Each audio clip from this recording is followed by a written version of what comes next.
Un aspect sensible pour lequel les inspecteurs sont en train aussi de se plaindre. Pendant que je vous parle, maintenant, je veux dire à ce moment, le salaire de l'inspecteur est le même, exactement le même que le salaire d'une sentinelle dans toutes nos écoles, même la sentinelle de l'école primaire, et la sentinelle ou même le travailleur de tous les niveaux. Leur salaire correspond au salaire de l'inspecteur. Au premier citoyen, quelqu'un que nous avons formé, le président de la République. C'est lui qui doit dire mais dans quelles conditions se trouve l'inspecteur de l'enseignement.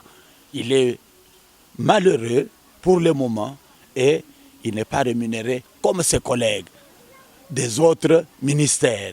Et ça doit être fait pour le moment. L'inspection, l'enseignement reste la base de la formation de l'homme complet. Sans enseignement, le pays est dans le gouffre. C'est l'enseignement qui forme l'homme. C'est l'usine pour former l'homme. On doit voir l'enseignement. Tous les partenaires doivent soutenir l'enseignement. Qu'une prime nécessaire soit donnée et aux enseignants qui gardent les enfants toute la journée et qui les forment, depuis la classe de première jusqu'à achever leur formation du secondaire. Et nous pensons aussi que tous, pour le moment, doivent penser que le corona est une difficulté, mais une difficulté que l'inspection et l'enseignement vont couvrir de façon à permettre à ce que l'année se termine dans de bonnes conditions. C'est quelqu'un qui est à pied et qui ne sait même pas parcourir les territoires qu'on lui a donnés parce que les transports, les moyens de transport ne l'accompagnent pas. La prime même de l'itinérance ne suit pas. Donc ici, dire que l'inspecteur de l'enseignement est mieux rémunéré, ça c'est un cri que nous pouvons lancer à travers votre micro pour qu'on regarde cet inspecteur qui est à la base de la formation de tout le monde dans la nation, dans n'importe quel pays du monde.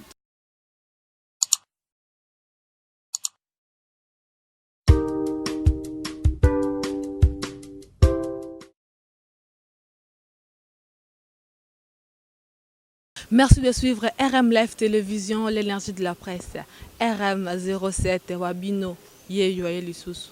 To kitaka to kita to kekoluka to découvrir makamuni neto lekana na mboka.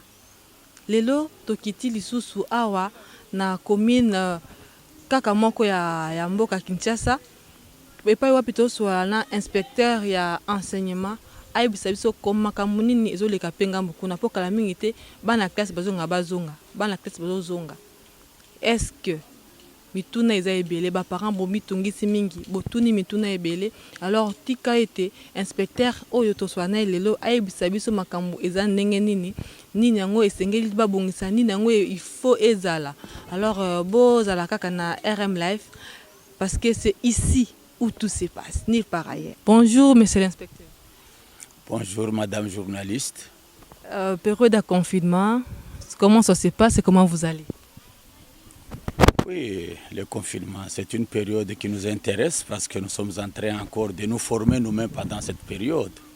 Nous continuons à nous préparer de façon à encadrer bientôt les enfants qui vont revenir à l'école.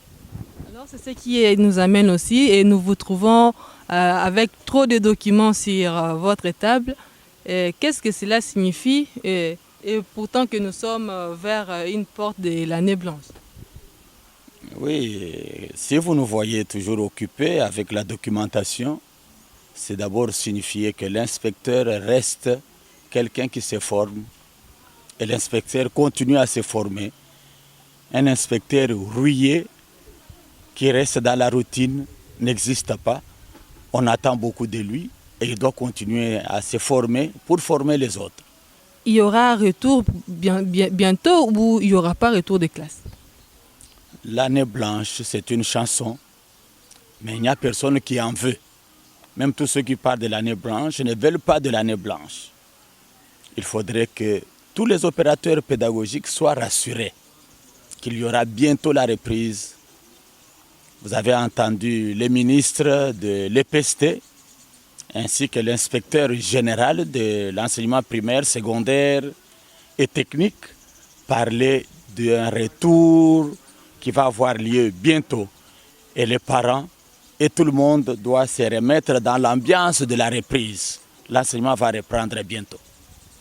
Inspecteur, quand vous dites qu'il y aura reprise dans votre réponse, est-ce qu'il y a une valeur pédagogique en ça? Oui, la valeur pédagogique de l'enseignement, c'est donner à l'enfant ce qu'on attend de lui dans les compétences attendues de l'enfant. Il faut que les objectifs fixés soient atteints et les parents doivent s'attendre à ce que l'année doit se terminer de façon valable, comme l'année a commencé, et c'est de cette façon-là que l'année aussi va se terminer. Mais ce n'est pas une façon superficielle, juste que vous dites que nous puissions attendre qu'une année de reprise pendant qu'il y a eu beaucoup de temps qui sont passés. Il n'y a rien de superficiel dans la reprise actuelle. Quand on va reprendre l'année, on va atteindre l'objectif. Le calendrier sera couvert. Les enseignements sont suivis selon le calendrier. Et vous avez suivi selon ce que nous avons établi. Jusqu'à la date du 18 mars, date où on a déclaré la suspension des activités à cause du coronavirus, on avait déjà accompli 150 jours. Or, le minimum de jours attendu pour une année scolaire, c'est 180. Sur les 180, nous avons atteint 150 jours et il ne nous reste que 30 jours. Et les 150 jours représentent 83% de la période ouverte pour l'année scolaire. Donc ça, ce n'est pas une banalité. 80% des jours accomplis sur un calendrier de 180 jours au minimum, c'est déjà un maximum de temps qui a été accompli pendant cette année. Oui, monsieur l'inspecteur, alors dites-nous un peu, parce qu'à la deuxième trimestre, il n'y a pas eu d'évaluation. Est-ce que vous soutenez cette fin valable? Deuxième trimestre, vous le dites bien sûr, c'est à l'école primaire. Les examens n'ont pas eu lieu. Ça, c'est ce que beaucoup affirment. Et c'est ce qui montre parfois que certains n'ont pas confiance en se disant nous sommes en train de chercher à terminer l'année de façon catastrophique ou en catastrophe. Non. Il faudrait poser la question aux spécialistes. Quand on parle d'un trimestre, les trimestres ne sont pas seulement les examens qui terminent le trimestre. Le trimestre a toute une longue période qui a été évaluée. Et si vous allez chez les spécialistes, on va vous montrer, nous avons même dans les documents ici, que je pourrais présenter si cela vous intéresse, comment tenir les documents pédagogiques. Et si vous allez avec ces documents à la page 46, vous allez voir que l'enseignant spécialiste n'attend pas seulement que les examens. Il y a les interrogations orales, les interrogations écrites. L'enseignant apprécie les cahiers des élèves, ces cahiers sont cotés. L'enseignant apprécie l'application de chaque enfant et les devoirs qu'il donne. L'examen n'est que la conclusion. Or, au deuxième trimestre, nous sommes bien arrivés à la fin de ce deuxième trimestre. Les examens préliminaires, hors session comme on les appelle, ont déjà été passés et il ne restait que quelques examens de la session ordinaire. Donc, tout a été fait et la période, le trimestre, a été bien accompli et suivi en faveur des enfants et des parents.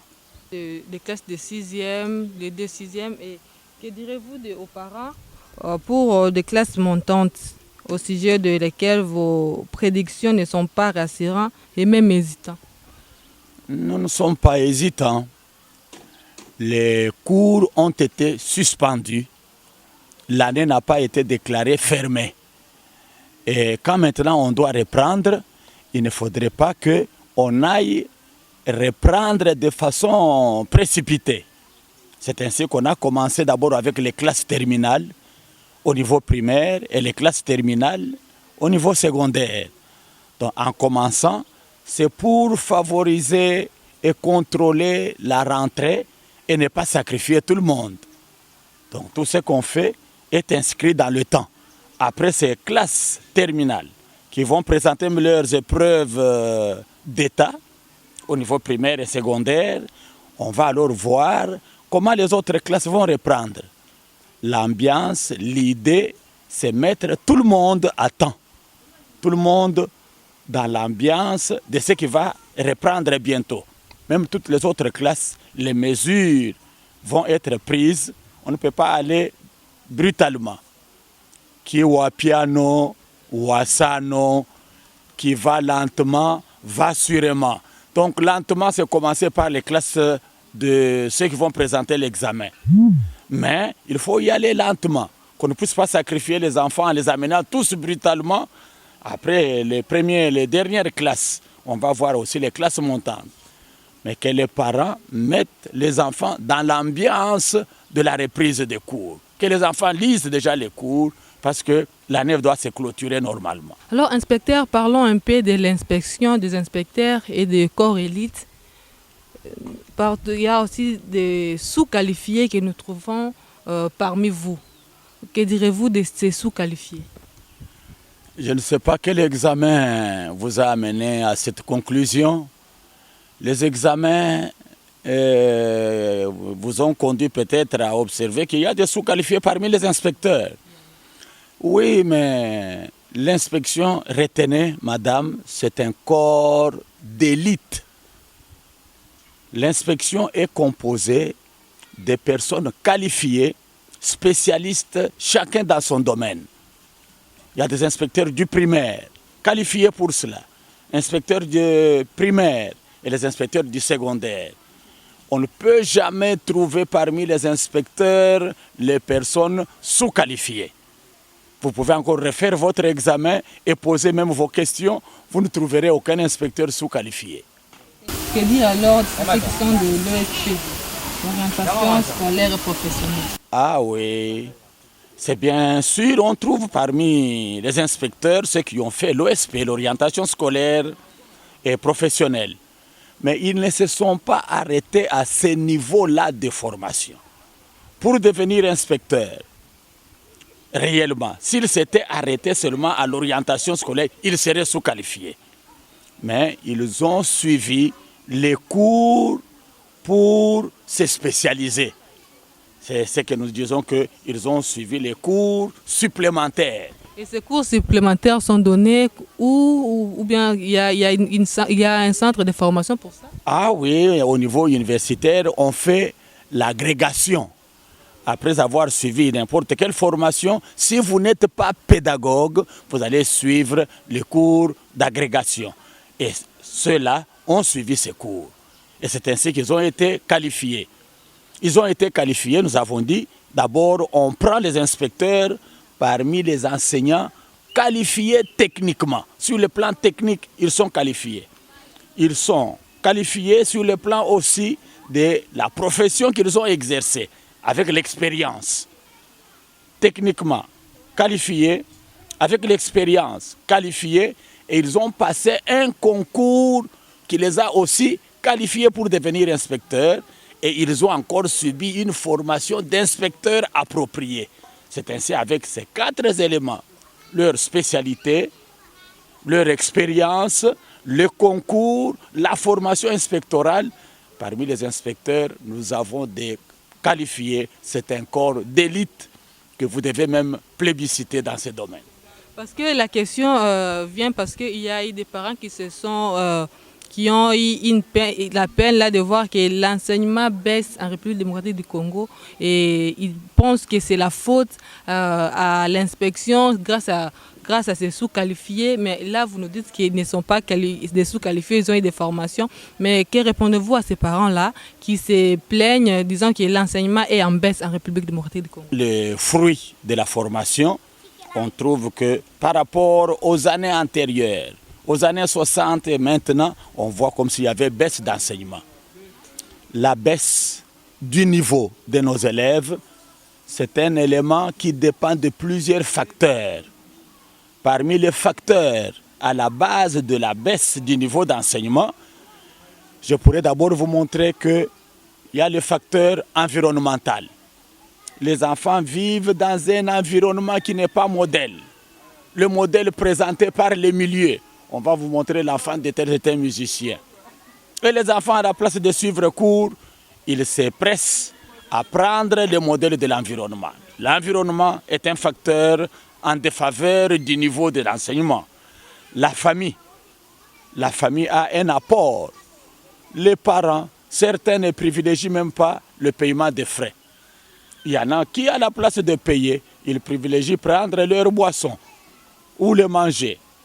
La famille. Il y a aussi les milieux financiers. Le métier de l'enseignement est mal financé. Donc, pas de rémunération suffisante. C'est ce qui fait que parfois, on n'apprécie pas que l'enfant aille à l'école. Tout ça, c'est un autre facteur. L'école elle-même, l'école avec la structure, le personnel qu'on y trouve, il y a parmi les enseignants ceux qui ne sont pas du niveau à pouvoir donner cours. Et la gestion des écoles fait partie même des facteurs de baisse. Enfin, l'inspection. L'inspection arrive en dernier lieu et cherche à couvrir tous les défauts et toutes les facettes des différents facteurs. Donc l'inspection lutte et cherche à redresser. Voilà, comme l'inspecteur, c'est l'homme que l'on voit le plus souvent, on pense que c'est l'inspecteur qui est à la base de la baisse. Non, l'inspecteur est en train de rehausser les niveaux baissés par tous les facteurs que nous venons d'énumérer. Alors, inspecteur Mbouy, vous nous dites qu'il y a des enseignants qui n'ont pas la qualification d'enseigner. Alors, il n'y a pas un test de niveau, il n'y a pas un test pour recevoir ces enseignants à l'école avant qu'ils puissent commencer ou comment? Le test, nous avons dans l'enseignement, pour le moment, des gestions différentes. Il y a ceux qui travaillent chez les privés. Nous avons des privés agréés, ceux qui travaillent dans le réseau public. Et partout là, il n'y a aucun concours de recrutement des enseignants. On présente un titre académique. Et parfois, le titre, ce n'est pas un titre qui convient pour enseigner. Mais c'est un titre pour une formation que l'on peut exercer ailleurs, mais ils viennent se replier dans l'enseignement en attendant mieux. Ceux-là, quand on va les visiter, vous trouverez parfois ceux qui ont un niveau très bas ou qui ne sont pas qualifiés pour l'enseignement. Ils doivent encore être formés et en attendant, ils sont sous-qualifiés. Beaucoup de sous-qualifiés se trouvent dans nos écoles. Oui, inspecteur, alors parlons un peu de l'ENAFEP et de l'EXETA. Pourquoi les inspecteurs tiennent beaucoup à organiser les deux examens? Est-ce qu'il y a un profit visible ou c'est juste pour les enfants? Oui, le TENAFEP, l'examen d'État, sont des éléments importants. Vous voyez que dans les objectifs poursuivis par l'enseignement, il y a les finalités de l'enseignement. Et pour la RDC, la finalité, c'est la formation harmonieuse de l'homme congolais dans tous les domaines. Et maintenant que l'enfant arrive à la fin d'un cycle, il doit passer à un autre cycle. Un cycle s'achève, un autre doit commencer. Et à la fin du cycle, il faut qu'il y ait un titre qu'on lui délivre, un certificat. Et chez nous encore, diplôme d'État qui correspond au baccalauréat. Dans les pays européens, ce domaine-là, c'est un domaine sensible où le pays et son image est vendu, et au grand public et même à l'étranger. C'est ainsi que l'inspection, chargée de l'évaluation, parce que nous avons une trilogie inspectorale formée, évaluée, et cet élément-là de l'évaluation nécessaire prend du temps, et nous devons veiller au produit fini. Un enfant qui doit passer au cycle secondaire, est-ce qu'il est qualifié? A-t-il la valeur voulue? Celui qui termine les humanités et qui doit aller maintenant suivre un autre cycle universitaire, que ce soit en RDC ou ailleurs, il doit recevoir un même titre qui le qualifie. Voilà pourquoi l'inspection porte l'œil sur le produit fini d'un cycle vers un autre et doit porter un titre que l'enfant doit porter qui le qualifie. Alors cet amour pour les enfants prouve vraiment que les inspecteurs sont bien rémunérés alors. Oui, la rémunération. Vous allez toucher un aspect sensible pour lequel les inspecteurs sont en train aussi de se plaindre. Pendant que je vous parle, maintenant, je veux dire à ce moment, le salaire de l'inspecteur est le même. Exactement le même que le salaire d'une sentinelle dans toutes nos écoles. Même la sentinelle de l'école primaire.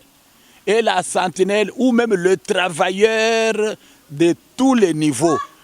Leur salaire correspond au salaire de l'inspecteur. Donc l'inspecteur, à ce moment-là, ne se préoccupe même pas du salaire. Et en plus, même les primes qu'on doit recevoir, les inspecteurs, regardez l'inspecteur de l'enseignement. Pouvez-vous le comparer à l'inspecteur des douanes? L'inspecteur de l'enseignement est celui de la police. C'est quelqu'un qui est à pied et qui ne sait même pas parcourir les territoires qu'on lui a donnés. Parce que les transports, les moyens de transport ne l'accompagnent pas. La prime même de l'itinérance ne suit pas. Donc ici, dire que l'inspecteur de l'enseignement est mieux rémunéré, ça c'est un cri que nous pouvons lancer à travers votre micro pour qu'on regarde cet inspecteur qui est à la base de la formation de tout le monde dans la nation, dans n'importe quel pays du monde. Mais l'inspecteur Mbouyi, quand vous dites ça, il n'y a pas quelqu'un qui est habilité ou un autre inspecteur qui peut aussi parler ou vous sensibiliser pour parler de ce que vous dites là? Celui qui peut être sensibilisé, ce travail est bien connu. Le cri, nous le lançons en tant qu'inspecteur au premier citoyen, quelqu'un que nous avons formé, le président de la République. C'est lui qui doit dire mais dans quelles conditions se trouve l'inspecteur de l'enseignement. Il est malheureux pour le moment et il n'est pas rémunéré comme ses collègues des autres ministères. Et ça doit être fait pour le moment. Par exemple, l'inspecteur qui vous parle, après lui, il y a une autre promotion des inspecteurs qui vient de le rejoindre. Mais depuis qu'il est là, plus de 7 ans, il n'y a aucune prime qu'il touche. Parmi ses collègues, il y en a qui sont triés. On les a triés comment? Pour qu'ils reçoivent une prime. Ils l'ont eu comment? Pendant qu'une autre moitié, parmi les mêmes inspecteurs de la même promotion, n'ont pas cette prime. Bon, ce n'est pas parce que c'est par rapport à la qualification, s'ils sont qualifiés ou non, ou la prime vient comment? C'est lui qui vous parle, c'est un inspecteur de psychopéda, qualifié de l'administration et inspection scolaire. Je ne suis pas venu à l'inspection parce que l'inspection m'a recruté. Je devais m'être recruté sans qu'il y ait concours. Je suis de l'administration et de l'inspection scolaire. C'est ça ma qualification. Mais comment trouver que celui-là, on puisse ne pas le primer jusqu'à présent? Et ceux qui ont peut-être fait d'autres petites sciences, chaque science a sa valeur bien sûr, mais pas des sciences directement liées à l'inspection comme celui qui a fait l'inspection dans sa formation initiale. Donc on ne connaît pas les critères sur lesquels on se base pour que certains soient primés pendant que les autres ne le sont pas. Alors, inspecteur Mbouyi, nous sommes presque à la fin de l'émission. Alors dites-nous un peu, quelle prime vous attendez dans votre service? Oui, dans la prime, il y a d'abord la prime qui concerne l'itinérance. On parle de prime d'itinérance. Il y a aussi la prime de la fonction spéciale que nous exerçons. Donc, inspecteur d'enseignement. Ça, c'est une prime pour fonction spéciale. Et il y en a comme ça, plus de 5 que nous attendons et qu'elle n'a jamais touché. Alors, un dernier mot à ceux qui nous ont suivis sur Ma Passion Télévision. Inspecteur Mbouyi, dites-nous, ou dites à ceux qui vous suivent un dernier mot, ce que vous lancez aujourd'hui, soit au gouvernement et à tous ceux qui vous suivent maintenant. L'inspection, l'enseignement reste la base de la formation de l'homme complet. Sans enseignement, le pays est dans le gouffre. C'est l'enseignement qui forme l'homme. C'est l'usine pour former l'homme. On doit voir l'enseignement. Tous les partenaires doivent soutenir l'enseignement. Qu'une prime nécessaire soit donnée et aux enseignants qui gardent les enfants toute la journée et qui les forment, depuis la classe de première jusqu'à achever leur formation du secondaire. Et nous pensons aussi que tous, pour le moment, doivent penser que le corona est une difficulté, mais une difficulté que l'inspection et l'enseignement vont couvrir de façon à permettre à ce que l'année se termine dans de bonnes conditions. Alors, j'allais oublier une dernière question. Comment vous allez organiser les examens sans qu'il y ait élèves pour la pratique, surtout pour ce qui est de la pédagogie? Oui, l'enseignement dans le domaine de la pédagogie. D'abord, ce domaine, c'est un domaine tout à fait technique. Et on ne peut pas qualifier un élève s'il n'a pas fait preuve de la technicité. Ces enfants de pédagogie, même examen de la pratique professionnelle, ils vont présenter leur rapport de stage. Parce que le stage a été fait pendant tout un mois et bien terminé. Et ce rapport va être apprécié. Et ce rapport montre tout ce qu'ils ont fait comme enseignants. Ils vont tirer des leçons qui sont déjà organisées. Ils tirent les leçons, ils préparent. Cette préparation va être appréciée. Comment a-t-il préparé? Comment a-t-il tenu le journal de classe de l'unique leçon qu'il a tirée? Et après, il va donner une leçon simulée en atelier. Cette leçon-là sera appréciée.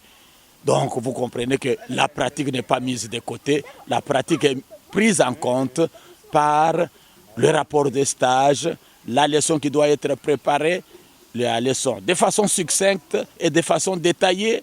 Et il va la donner de cette façon-là. La cote de la pratique va être aussi associée à la cote théorique sur les questions qu'il va répondre pour les 4 jours de la session ordinaire.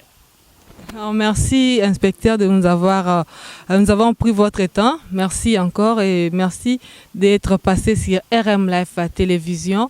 Nous vous disons merci en tout cas. Merci journaliste. Nos portes restent ouvertes. Merci de nous avoir suivis, merci d'être là encore, restez branchés sur RM Live Télévision. Nous sommes encore et toujours à votre service pour Bozwa News. Il y a bien, il y a malamu mingi. Congo RDC Kende Liboso, Fati Béton quoi. Merci Mbala Sima Mena Bosante Maria Love. Merci à la présence de Gracia Mambasa, Mandoi propre. Merci à tous et merci à tous ceux qui ont suivi cette émission. Merci et soutenez l'enseignement parce que ce sont nos enfants qui sont derrière. Merci et à la prochaine.